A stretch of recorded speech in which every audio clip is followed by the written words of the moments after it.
Buenas tardes y lo primero, muchas gracias por aceptar la invitación a participar en esta jornada. Hoy vamos a contar con la presencia de Amador, que, bueno, aparte de sacerdote de la diócesis de Sevilla, tiene un gran conocimiento sobre la persona que vamos a poner hoy sobre la mesa, que es el cardenal Spínola. Él ha escrito recientemente un libro que se llama El cardenal Spínola, senador del Reino de España. Y bueno, lo primero que nos gustaría es que nos contaras un poco quién fue Marcelo Spínola y quién fue el cardenal Spínola, ¿no? Como que conozcamos un poco para que nos empiece a sonar el nombre de este actualmente beato y esperemos que dentro de poco santo.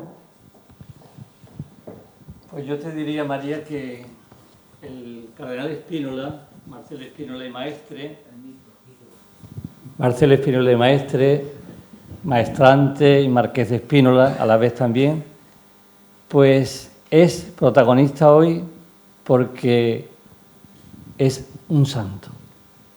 La santidad es el motivo por el que estamos aquí reunidos en este acto pues de católicos y vida pública, y esta santidad de este hijo de la Iglesia, que como él dice en sus escritos, la mayor dignidad del cristiano es ser hijo de Dios, los demás son servicios a la Iglesia, a la comunidad cristiana. Esta santidad de Marcelo Spínola es la que hace posible que él viva la fe con alegría, como habéis titulado pues la ponencia. Es lo que hace que él viva su vocación de niño, de estudiante, de hijo ejemplar, de abogado insigne, de sacerdote, de capellán, de párroco, de obispo auxiliar, de obispo titular de las diócesis pues cauriense, malacitana e hispalense, que sea el fundador de las esclavas del Divino Corazón, que sea senador del Reino de España, un gran papel que ejerció durante su vida, durante casi 20 años de senador en el Reino, en la Cámara Alta, y que le valió al final de su vida, después de contracorriente, de las envidias, difamaciones, calumnias y enredos, pues de los pecados de la vida de la Iglesia no interna, alcanzó y fue premiado por el cardenalato, ¿no? Por lo tanto, su santidad, María, es el motivo principal de su vida, el motor de su vida, que hizo de la fe vivirla en virtud heroica. Esa fe le permitió vivir siempre su vida alegremente, incluso en los momentos más dolorosos de su vida, en las contrariedades, en los problemas, en toda su existencia. La fe fue el motor verdaderamente de su vida. Y esa fe fue la que le hizo posible a Marcelo Spínola, pues, dedicarse por entero a Dios. Él vivía de la fe. Él se dedicaba a Dios no solamente de cuando empezó a ser sacerdote, ¿no? Antes de ser sacerdote fue abogado, ¿no? ¿Nos puedes contar un poquito cómo vivió ese ser abogado laico y cómo se entregaba y era santo en...? Bueno, el beato Marcelo Spínola tiene mucho que ver, pues, su padre, don Juan Spínola de Osorno, que era capitán de navío, era de la Marina, tuvo mucho que ver con este ser abogado, ¿eh? No era la vocación de don Marcelo, no era. Él lo hizo por amor a su padre y por amor a su madre. Este amor lo llevó a ostentar el título de marqués de Spínola, incluso en contra de su voluntad, hasta su muerte, porque era el expreso deseo de su padre y de su madre. Él, en principio, desde niño, tuvo una cultura bastante amplia, grande y profunda. Su padre tenía una gran y hermosa y rica biblioteca. Ya con 6 años, este personaje nuestro que nos ocupa hoy como anfitrión, como protagonista, pues ya leía muchos libros. Su padre se encargó que se iniciara la vida de los santos, de Santo Tomás de Aquino, de San Buenaventura, y así de obras de teatro, de poesía. Tenía desde niño, desde los 6 años, abarcaba y comprendió una amplia cultura, en todos los sentidos de la cultura, como se puede ver hoy en día. Esta cultura amplia le hace ver con sus dones naturales, porque tenía un coeficiente intelectual bastante elevado. No es que fuera superdotado, era una persona inteligente, como tantas personas inteligentes en la vida. Esta inteligencia la acompañó de una virtud, de la virtud de la laboriosidad. Con 6 años, este niño ya vivía esa virtud sin saberlo propiamente, ¿no? Con voluntad e inteligencia propia. Ya vivía la virtud de la laboriosidad. Lo hacía todo en conciencia, con obediencia a sus padres. Y esta amplia cultura le hace, pues, sacar todos los estudios. Tenemos que ver que este protagonista nuestro tiene un expediente desde su colegio en San Fernando, en Santo Tomás, un expediente excepcional, siempre sobresaliente, todo 10 y matrículas de honor. Démonos cuenta que don Marcelo en el episcopado español era el único que hablaba 4 idiomas. 4 idiomas hablaba, el único del episcopado español. Y en esa época tiene todavía más valor. Tiene más valor. Esta cultura le hace ser una persona de gran inteligencia, de una gran agudeza y de una gran preparación, aparte de sus dones naturales que le acompañaban, que era la oratoria y otras muchas cosas más que tenía, ¿no? Su padre quería desde siempre que él fuera abogado y él nunca le decía a sus padres que no a nada. Fue un hijo ejemplar en todo. Cuidó de su padre hasta última hora y también de su madre. Lo demuestra como hijo ejemplar que hasta última hora, cada vez que siempre estaba de viaje, fuera en Madrid, en visita pastoral, siempre le escribía una carta diaria a su madre y a su hermana Rosario. Esas cartas son riquísimas porque nos hablan de la realidad y la historia de los pueblos, de los sacerdotes, de los párrocos, de la diócesis, de las 3 diócesis que gobernaba. Con todo esto, ¿qué queremos decir? Pues que él, por amor a su padre, esa obediencia que tenía su padre, por amor de hijo ejemplar, cursa los estudios de abogacía. Bien sabrá el señor rector de aquí que antiguamente el expediente pues siempre tiene un apartado de comportamiento. Yo me gustaría que vosotros conocierais el expediente de derecho del beato Marcelo Spínola. Es admirable, admirable. Como una persona que sin tener la vocación de abogado, que no quería estudiar derecho, pero que lo hizo por su padre, como ese expediente tiene la reseña de cada año que no faltó nunca a ningún día de clase, aunque tuviera fiebre. Jamás nunca llegó tarde a ninguna clase. Y después el expediente, tanto de Valencia como aquí de Sevilla, donde terminó sus cursos de Derecho, son todos 10, 10, 10. No hay ni un 9. Todo 10. Es una maravilla cómo este hombre, ahí se demuestra la virtud de la fe en Dios, que le hizo ver en la obediencia a su padre que tenía que estudiar y lo ejerció. ¿Cómo lo ejerció? Desde la fe. La mayor parte de sus juicios, pues en Huelva capital, donde fue trasladado su padre, lo dedicaba a los pobres, a la gente que no tenía pues ese patrimonio, ese dinero para pagar pues sus pleitos y sus contiendas con otras personas a la hora de su juicio, ¿no? Hasta tal punto que le decía pues su padre y su madre: hijo, si te dedicas solamente a defender a los pobres, ¿de qué vas a vivir? Sus padres estaban preocupados porque él se dedicaba por completo, por la fe, a los más pobres de la tierra y defender, como siempre, la justicia. La justicia fue la virtud en la que se basó toda su vida. La virtud de la justicia, como virtud cristiana. De tal manera que él marcó de tal manera su vida la justicia que todo lo hacía justamente conforme al Evangelio. Y teniendo en cuenta que aquella época, bueno, estamos hablando finales del siglo XIX, principios del XX, la realidad social del momento puede ser similar a la realidad social y política que vivimos hoy? Demuestra el siglo XIX que nosotros lo que estamos viviendo ahora es la altura de la tapa de un tacón. Es nada. Muchas veces yo oigo a las personas pues decir que tantas dificultades, todo en contra de la Iglesia, las ideologías políticas, la economía, las modas y así un sinfín de cosas. Cualquiera que lea el siglo XIX comprende perfectamente que esto es nada, un suspiro, lo que vivimos nosotros.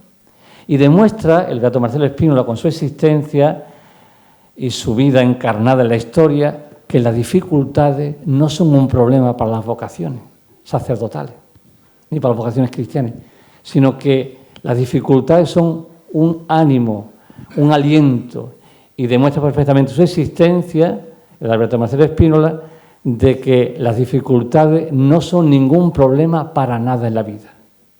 De hecho, el siglo XIX es la época donde hay un mayor número de canonizaciones, dejando al margen los mártires. El siglo XIX es donde hay una proliferación grande de toda la Iglesia de España de santos y beatos. Un siglo que se caracteriza por 3 desamortizaciones, que como yo expreso en el libro, más que desamortizaciones son incautaciones de la Iglesia. 3 años, casi 4, desde 1868 hasta 1874, antes de la Restauración, en Consemino estuvieron cerrados. 51 obispos desterrados de España. ¿Qué queremos más?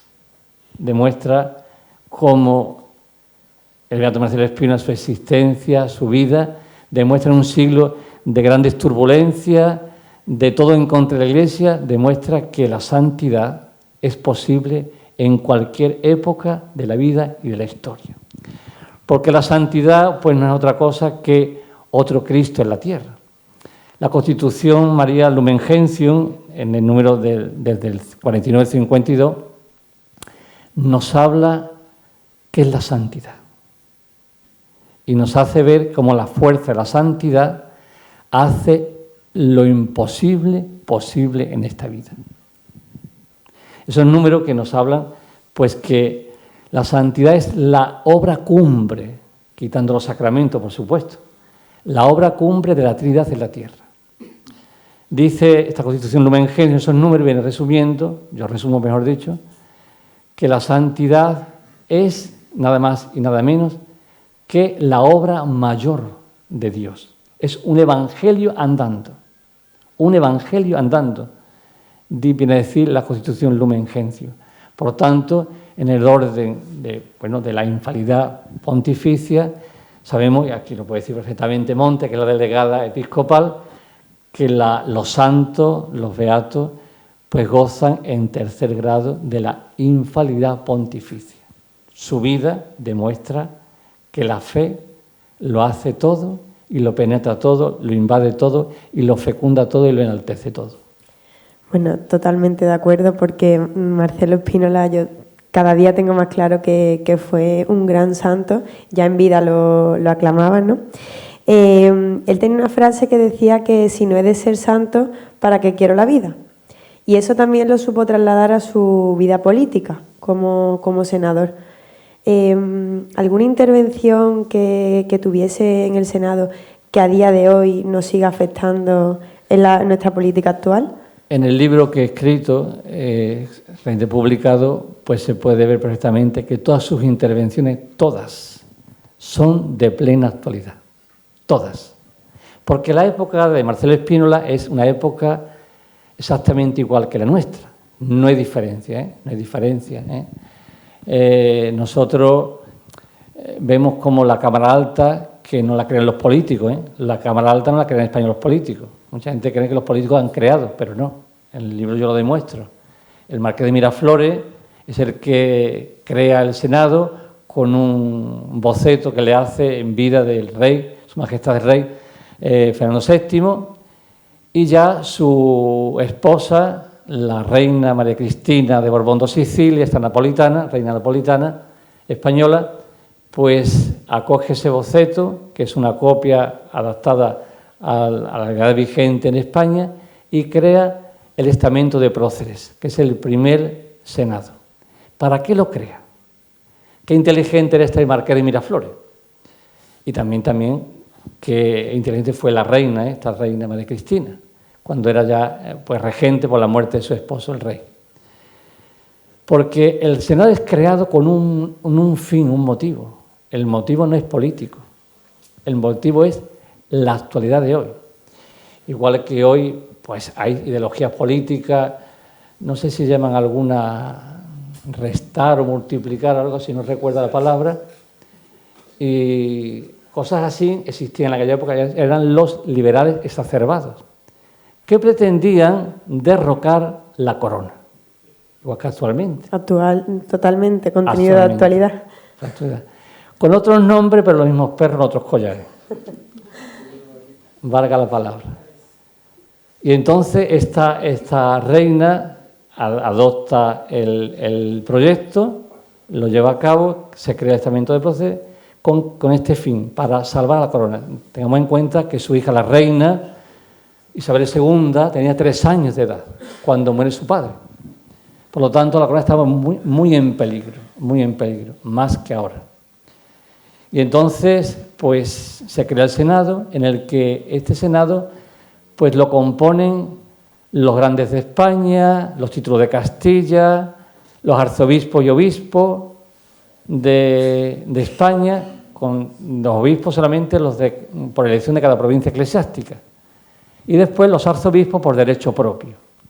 Y después los cardenales y el patriarca de las Indias tienen derecho propio a asistir al Senado. Pues el gobierno, la reina, los infantes y todo eso forman el Senado. Después también forman el Senado todas aquellas personas, empresarios o personas con grandes fortunas de tierra, lo que fuera, que expresaban la cultura también y el dinero en el sentido de que tenían un cierto, digamos, bagaje en la vida, experiencia en la vida y podían, pues de esta manera, pues intervenir en el Senado a la hora de legislar. Tenemos que tener en cuenta una cosa, y que este Senado que se crea por el Estatuto Real, que es una ley que se crea y se promulga por la reina, este Estatuto Real lo que hace es crear esta Cámara, y esta Cámara, sin darnos cuenta, y muchas veces no lo sabemos, es la que hace desarrollar el Congreso de los Diputados, el Senado de España. Desde el estamento de Próceres, esos primeros senados se llaman Próceres, y son los que hacen posible que el Congreso de los Diputados llegue hoy en día con estas capacidades y esta capacidad de legislación. Si vosotros leéis el libro que acabo de publicar, se demuestra perfectamente cómo cada constitución hace posible que el Senado vaya desarrollando las leyes y va desarrollando la capacidad legislativa del Congreso de los Diputados. Hasta 1876, que se promulga la Constitución, que es la más larga actualmente de España, que la promulga pues el rey Alfonso XII. Por lo tanto, el Senado hace posible que la corona llegue hasta la actualidad. De todas esas intervenciones que el cardenal Spínola tiene, es conocido la rivalidad que tenía Romanones hacia Marcelo, no al contrario. ¿Qué nos contaría sobre esa relación que exasperaba a Romanones? Bueno, yo insisto, en el libro está literalmente los discursos, las réplicas, las contrarréplicas.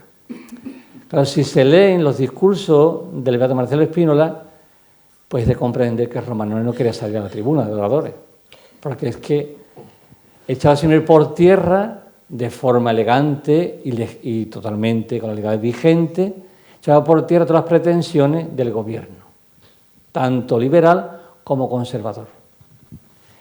Siempre el beato Marcelo Spínola, su único objetivo era y su único fin era defender a la Iglesia y sus derechos.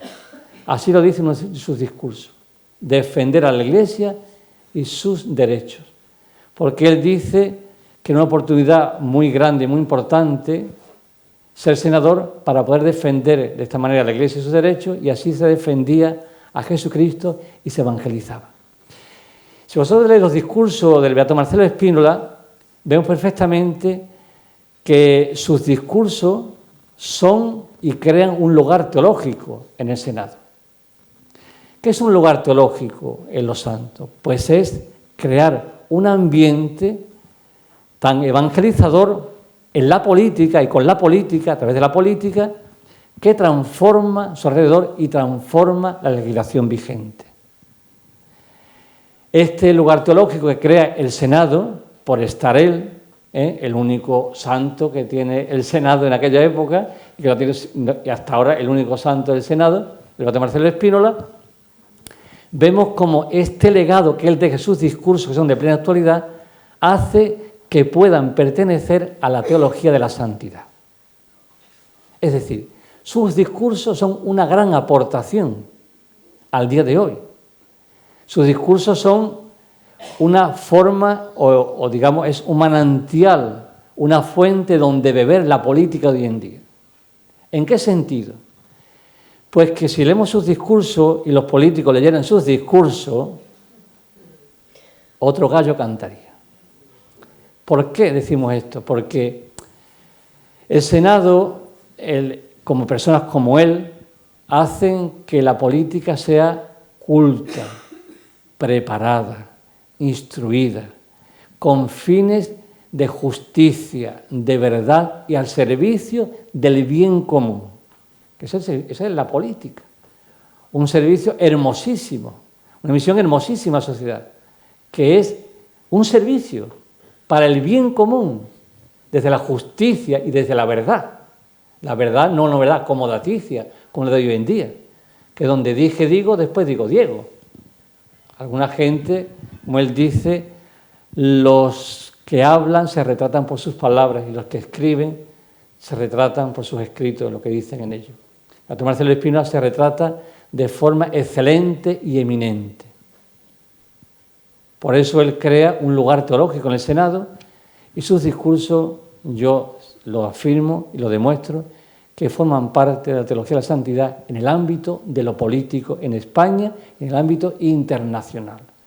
Él prepara su discurso siempre de una manera muy inteligente. Jamás nunca entraba, por supuesto, como buen cristiano que era, un santo que era, jamás nunca entraba en la desacreditación de nadie, ni en adjetivo, ni en nada. Siempre a la persona la salvaba.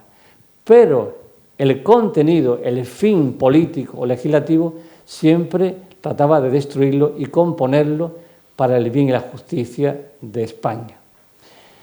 Ahora que digo España, era un gran defensor, lo vemos en su discurso, de la unidad, que en tan gran momento está la unidad de España ahora mismo. Era un gran defensor de la unidad de España, de tal manera que él hacía parte del cuarto mandamiento de la ley de Dios.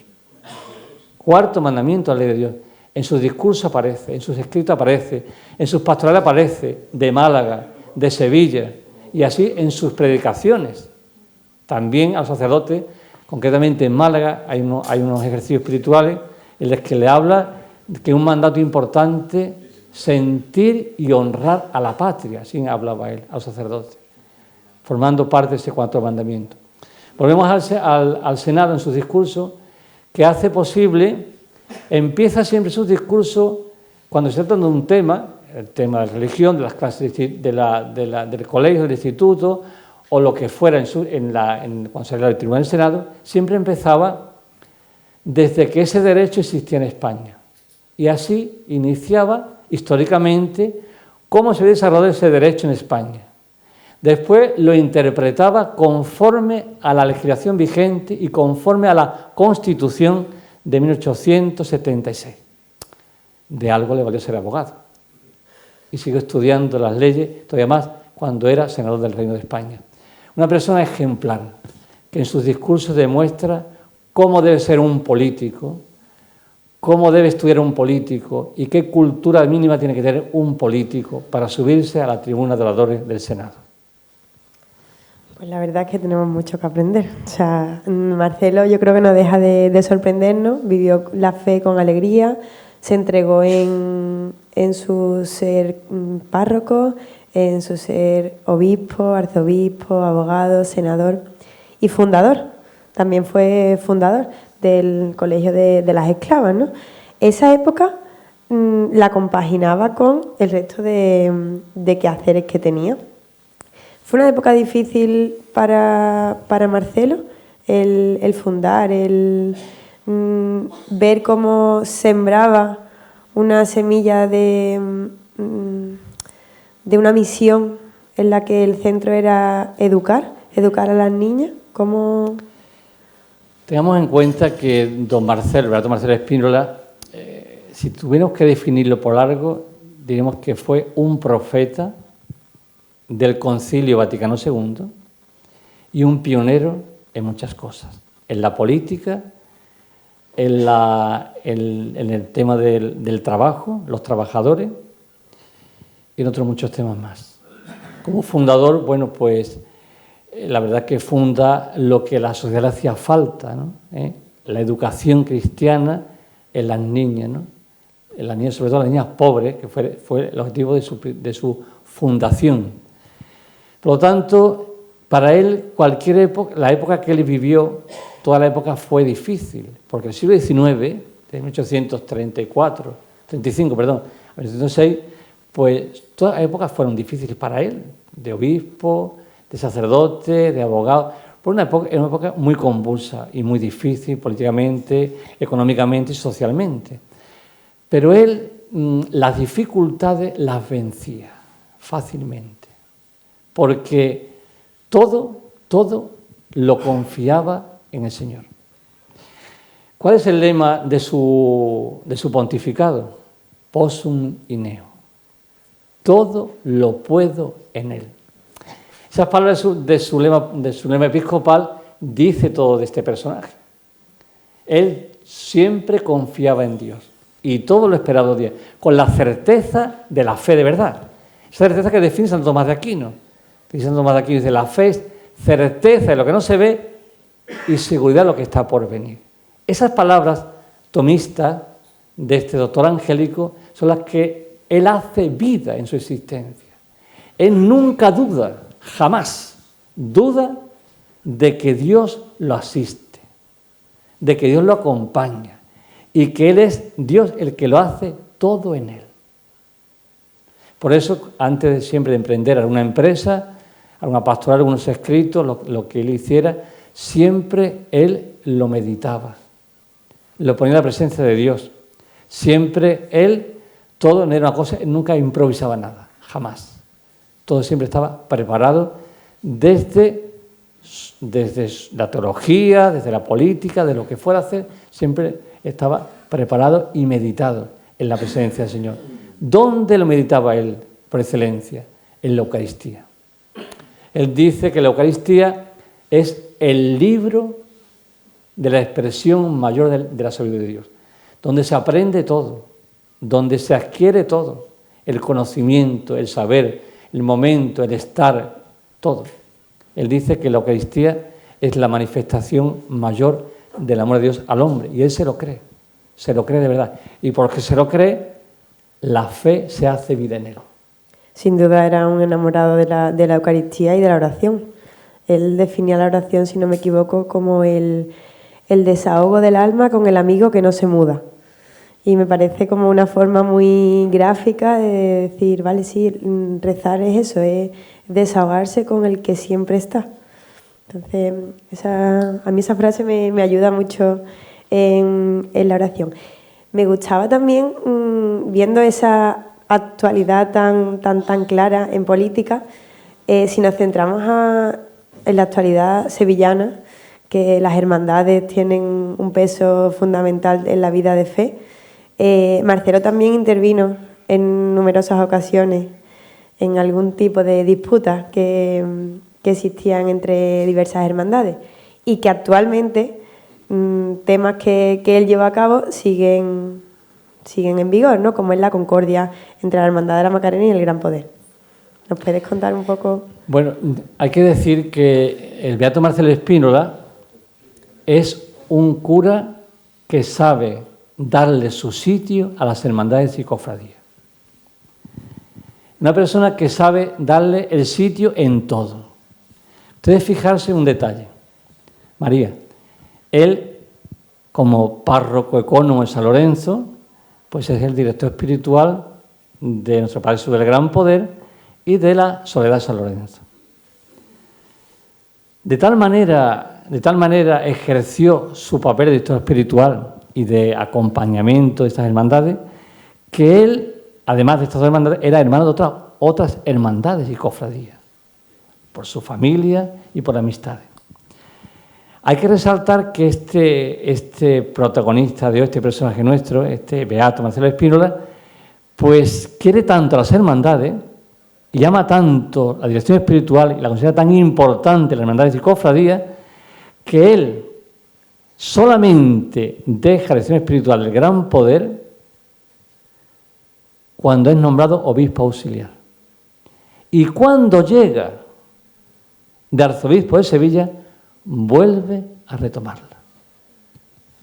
Ahí vemos el gran detalle, cómo este hombre sabe comprender, dar su sitio, enaltecer, aupar, corregir y dirigir a las hermandades y cofradías de aquella época. Hermandades y cofradías, bueno, pues que más o menos eran las de hoy, tampoco no hay una gran diferencia, ¿no? No hay gran diferencia. Tanto penetró en ella, que bueno, pues ahí están estas dos hermandades que fue director espiritual, que ahí están, que lo tienen, las Soledad por titular, y el Gran Poder pues lo tiene casi sus funciones de regla, sus cultos, y lo tienen como una imagen sagrada al culto en la basílica. ¿Y cómo fue la redacción de la Concordia? ¿Dejó él claro de quién era la culpa, de quién era la culpa? La Concordia tuvo un origen, como siempre, el hombre, que es soberbio, porque todo pecado, como le dice Marcelo Spínola, todo pecado, aunque sea una simple mentira de vanidad, tiene como regla soberbia. ¿Por qué la soberbia tiene una dosis de todos los pecados? Como dice, porque es desobedecer la voluntad de Dios. El pecado, ¿en qué consiste? En hacer lo que Dios no quiere que hagamos, aunque sea mínimo. Entonces, el problema de la concordia, el problema por el que tuve que subir la concordia es, hay que decirlo, había llegado a tierra sobre fue culpa de un cura. Fue culpa de un cura. Ay, Dios mío, qué gremio que tengo yo. Era el mayordomo de la Hermandad del Gran Poder. Entonces los sacerdotes podían ser mayordomos y ocupar ciertos cargos en la hermandad de cofradía. Y este personaje, el pobre, pues hizo una gran crítica en los periódicos. Ante los periódicos, bueno, aquí el rector y el vicepresidente saben que en el siglo XIX los periódicos proliferaban, había cientos de periódicos, porque claro, los periódicos no es como hoy en día, de tantísimas páginas. Y entonces este sacerdote, pues que era el mayor del Gran Poder, la hermandad de la Macarena, que salía de San Gil, quería, claro, erróneamente e incultamente, reestructurar un mínimo, pero un poquito, la ojiva de la puerta de salida principal de San Gil. Claro, eso era un poquito un atentado contra el arte, entre comillas. ¿Y este hombre qué hizo? Pues dedicarse en los periódicos a alargar fiestas y fiestas de Sevilla. Eso le valió que la Hermandad de la Macarena pues se enojara, se enfadara, no la Junta de Gobierno, no el hermano mayor, sino los macarenos. Los macarenos fueron los que se enojaron contra la Hermandad del Gran Poder porque era el mayordomo el que lanzaba estas críticas en los periódicos, poniendo en ridículo a la hermandad, a la Junta de Gobierno, su cultura, en fin, varias cosas. Bueno, eso se puede consultar en la hemeroteca, y también se puede consultar en el archivo de las esclavas aquí en Sevilla, en la calle Jesús, de la Veracruz. Por lo tanto, ese es el conflicto. Y el conflicto surge porque los macarenos impiden el paso que tenía el Gran Poder, no le pertenece por derecho propio pasar antes que la Macarena, por antigüedad. Eso es así. Eso es como el que nace antes y después. El Gran Poder, señor de Sevilla, pero no es más antiguo que la Macarena. Por lo tanto, la precedencia, el orden de precedencia lo tenía la Macarena. Y se lo cede desde 1600 y algo. Llegan a un acuerdo y se lo ceden. Y los macarenos se enojan, enardecen de furor e impiden la entrada en la carrera oficial del Gran Poder. con tumultos. De tal manera que por tercer año consecutivo se lo impiden. Y entonces ahí Beato Marcelo Spínola, que es de gran calidad pastoral, gran inteligente, pues hace la concordia. De tal manera que es un documento tan inteligentemente hecho, tan bien hecho, tan justamente hecho, que la virtud de la justicia, si usted lo lee la concordia, yo os animo que la leáis, es un documento jurídico en el que desde la primera página hasta la última brilla con esplendor la virtud de la justicia y de la caridad. Una concordia que perdura hasta nuestros días y que siempre perdurará para siempre, como un medio de poner paz, de poner armonía, de poner cordura y de que no hubiera más problemas. Pero si usted la lee, yo aconsejo que la leáis, es exquisita. Legalmente, caritativamente, y la virtud de la justicia es una auténtica maravilla. Pues no dejarme nada en el tintero, antes de pasar a la ronda de preguntas. Marcelo funda un periódico que a día de hoy se puede seguir comprando. ¿De dónde le nace esa necesidad de crear un periódico? Pues la necesidad de que la Iglesia ya había perdido pues mucha presencia en la vida pública. Al perder mucha presencia en la vida pública, él hace que los nuevos púlpitos, como él decía, sean los periódicos. ¿Por qué él crea un periódico? Porque él, como decíamos antes al principio, es un profeta del Concilio Vaticano II. Un profeta en los laicos, porque el Concilio Vaticano II no inventa el laicado, lo promueve él. Él en persona promueve a senadores, alcaldes de Sevilla, concejales de pueblo. ¿Para qué? Para que los laicos los cristianos laicos estén inmersos en la vida pública, porque decía que es la mejor presencia evangelizadora y la mejor forma de transformar el mundo mediante el evangelio, el testimonio de ellos mismos. Por eso él funda el periódico, para ser pues ese ambón, ese púlpito de donde se oiga la voz de la Iglesia, la voz de Cristo, la evangelización. Por eso funda el periódico. Es profeta también, por eso decía la profecía al unísono de los laicos, promueve todo el laicado en sus tres pontificados. Es un profeta en los sacerdotes. Hay un documento del Papa, de San Juan Pablo II, que es la Pastora de Borbovi, una exhortación posinodal que está de plena actualidad, que es la que rige los seminarios actualmente, desde entonces hasta ahora.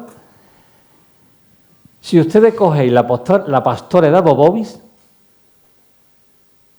que se hace, pues, te diría que es un siglo después, es lo que él imparte en los seminarios de Coria, Málaga y Sevilla. Lo mismo. Y la Iglesia lo adopta como documento posinodal y pontificio en el año, fíjese, después de casi un siglo. Un profeta en todo. Y es profeta porque él vive la fe. Y la fe es la que hace ser profeta. Es la virtud principal del cristiano. La que fecunda todas las virtudes humanas. Y la que hace posible la columna vertebral del cristianismo en una persona y en la sociedad. Esa fe que le hace posible la profecía. No se puede ser profeta en la tierra, en la Iglesia, sin vivir una fe heroica. La fe heroica es la que hace posible ser profeta y poner de plena actualidad y actualizar ese mandato del Triplium Unum que nos consagra como hijos de Dios en el bautismo. Pues muchas gracias. Vamos a pasar a la ronda de preguntas, por si a alguien le ha surgido alguna duda.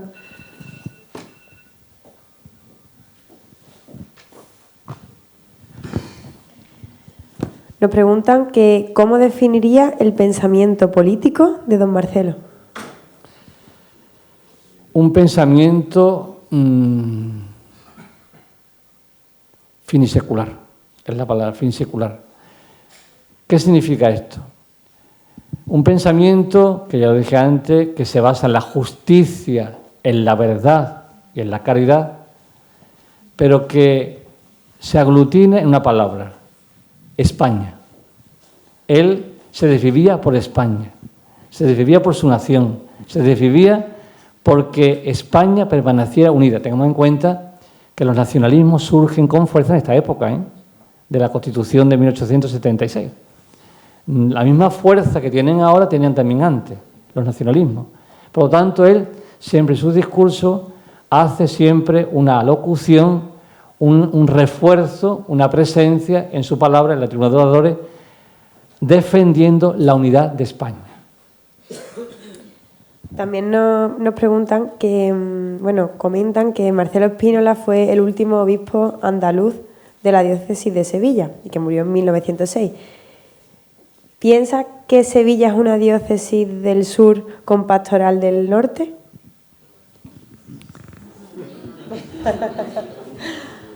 Bueno, yo diría que Sevilla ha tenido y tiene grandes arzobispos. Ha tenido y tiene grandes arzobispos. Y cada arzobispo, cada obispo, tiene su personalidad, tiene su forma de evangelizar, de gobernar la diócesis. Yo creo que es una riqueza. Yo creo que Sevilla es propia en todo. Es propia, no tiene que ver ni con el norte, ni con el este, ni con el oeste. Yo creo que tenemos una idiosincrasia tan particular, tan peculiar y tan rica que Sevilla tiene su propia forma de evangelizar.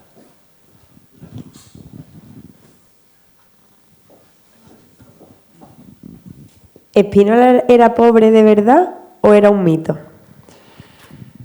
La virtud de la pobreza solamente se puede vivir cuando se tiene de base la virtud de la humildad.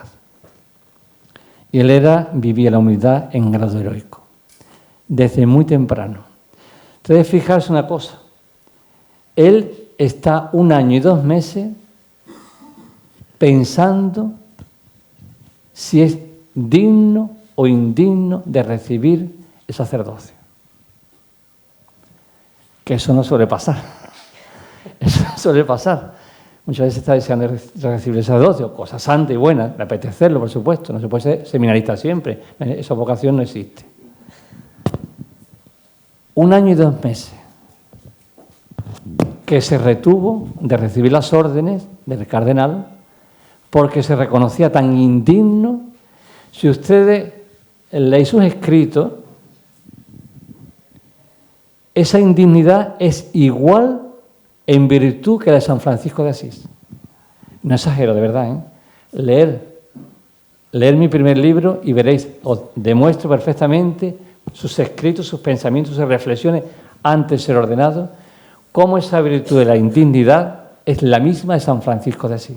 Igual que su capacidad de orar, la misma que tiene San Ignacio de Loyola. La oración de coloquio la tenía él perfectamente, igual que San Ignacio de Loyola. Es un desconocido, pero su positio lo dice en la Relatio et Vota. En el 4º voto dice el cardenal, hablando de él, dice, desde los tiempos del santo Isidoro de Sevilla, no ha existido y ocupado la sede hispalense un cardenal tan eminente, tan sabio, tan prudente, dice una serie de virtudes cristianas, como el siervo de Dios, Marcelo Spínola Maestre. Para decir un apositio esto, y lo puede avalar Monte, que es la delegada episcopal de Jesús de los Santos, para decir una relatio es vota esto, es que tiene que ser un personaje muy grande, una talla muy alta. Entonces, fíjense que en Sevilla no ha existido, lo reconoce el apositio, por la historia que lleva adelante y que lleva también la Santa Sede. No ha existido un arzobispo en Sevilla de la altura de Fray Isidoro de Sevilla hasta él. Con eso se dice todo. Con eso se dice todo. También nos preguntan por aquí que en qué espectro político lo situaría. Que has dicho que se enfrentó a liberales y a conservadores y que tradicionalmente se le acusó de carlista. ¿En qué espectro lo sitúa y si es cierto eso de ser Es totalmente carlista? falso lo de carlista. Él era, y lo demostraba con sus cartas, con su testimonio, con sus escritos, era monárquico 100%, de la corona legal vigente. Lo era, así se lo demuestra en varias cartas a la reina, directamente a la reina, y todas sus pastorales, sus escritos, sus homilías, siempre eran en defensa de la corona vigente en España. Nunca fue carlista. Tuvo un sobrino muy gracioso, el sobrino, y el sobrino, pues, se enaltecía, se enardecía, públicamente se daba muchos golpes de despecho de carlista, que era el sobrino. Al ser sobrino, pues, eso le perjudicaba. ¿Por qué le perjudicaba? Porque tenía muchos enemigos por envidia. Y sus enemigos, la envidia es terrible, terrible. Tan terrible que le hizo dilatar el cardenalato hasta el final de su vida. La reina María Cristina, la mujer de Alfonso XII, el rey Alfonso XII, pues María Cristina de Habsburgo, Lorena, esta reina fue influenciada por las críticas carlistas. De tal manera, se demuestra en las cartas que el nuncio le envía a la reina y la reina al nuncio. El nuncio era un gran conocedor de esta altura intelectual y espiritual, Marcelo Spínola, y quería ponerlo en Sevilla con el arzobispo. Y la reina se negaba. Tengamos en cuenta que la reina tenía, y sigue teniendo la corona de España, el derecho del veto. Entonces se ejercía. Hoy en día, Su Majestad, pues el rey Juan Carlos I y Felipe VI renuncian a esos privilegios pontificios que lo tiene la corona de España.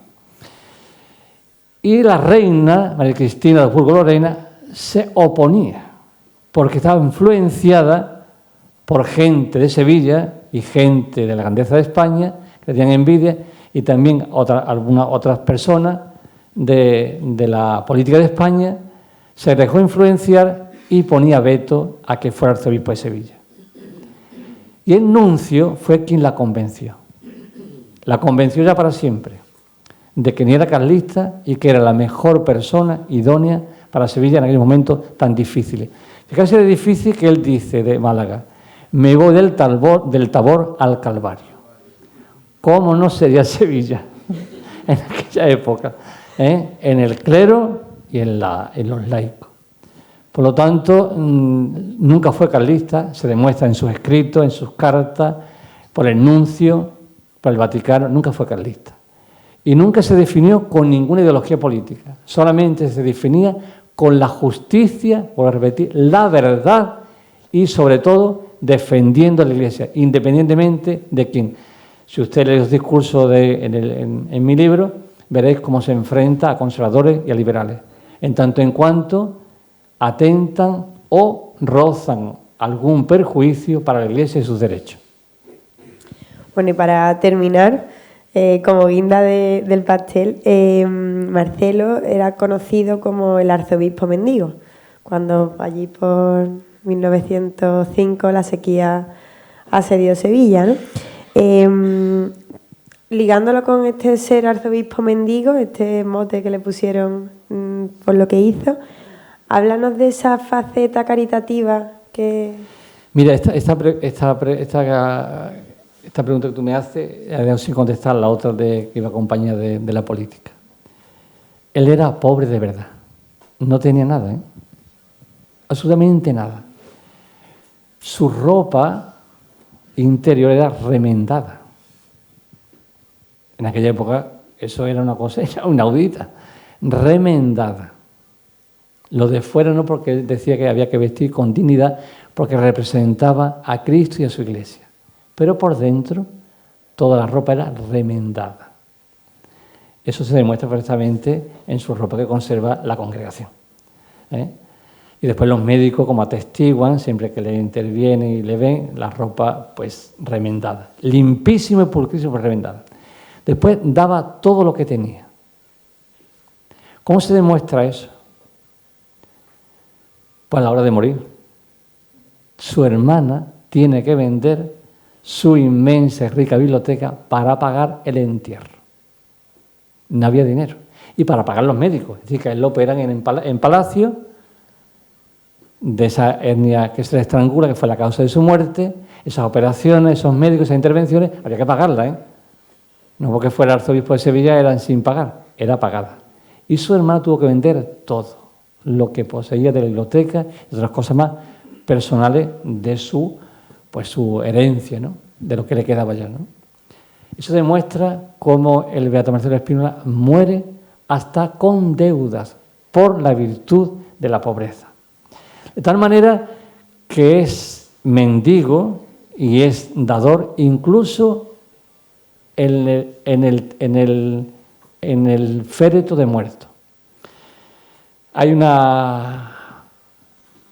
un testimonio en su positio en la que una persona de aquí en Sevilla, pues tenía, además del entierro y los médicos, tenía otras deudas porque daba todo lo que tenía a la gente que veía por la calle y a gente que él conocía que necesitaba. Y este personaje, al conocer estas deudas, delante del féretro, paga todo lo que tenía de deuda, menos el entierro que su hermana ya había dispuesto, a la venta de todo ello. Esa biblioteca la compran los jesuitas y no se conserva en Sevilla. No se sabe dónde estará esa biblioteca. No se sabe dónde está, pero la compraron los jesuitas. Fueron los que compraron esa biblioteca tan rica y tan portentosa en toda variedad de clase de libros. Así que fue mendigo, fue pobre, incluso después de muerto. Pues nada, muchísimas gracias por compartir este rato con nosotros y ilustrarnos sobre la figura del beato Spínola. Esperemos que pronto le podamos llamar San Marcelo Spínola. Muchas gracias.